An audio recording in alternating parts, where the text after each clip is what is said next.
Kwa sisi ambao tumekulia vijijini kama Dr. Emmanuel ambaye niko hapa bado nawafundisha tiba nyingi sana.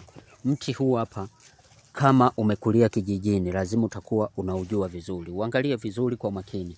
Inakuwaga na matunda haya. Na matunda haya mara nyingi sana sisi ambao tumekulia vijijini haya hapa. Haya hapa kama unavyoyaona haya hapa. Huwa tunakuraga. Ni matunda ambayo ni moja wapo yana tiba, yana kinga. Sio, unanielewa? Haya, ukihamia kwenye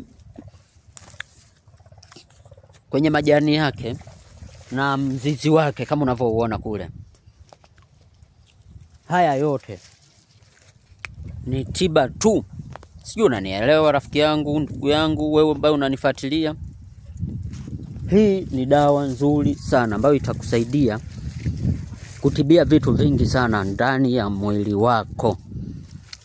Magonjwa tofauti tofauti mbalimbali.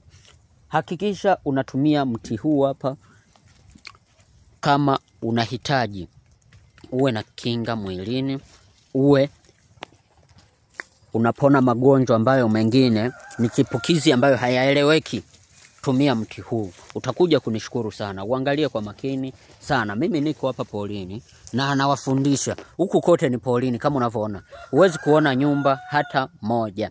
Huku nimekuja kwa ajili tu ya kuwafundisha. Nawapenda sana na hakikisha una follow account hii, page hii ili uweze kujifunza vitu vingi sana.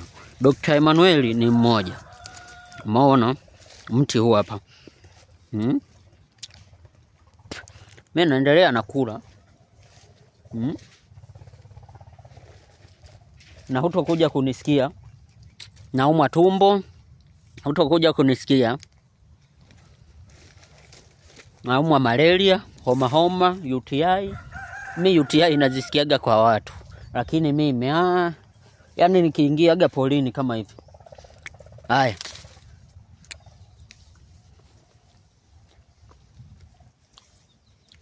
Kazi yangu kutafuna tu. Kwa hiyo na wewe kama utauona mti huu hapa utaweza kuupata vizuri. Hakikisha unachuma majani, chuma haya matunda yake, mizizi yake. Sio mpaka uchemshe.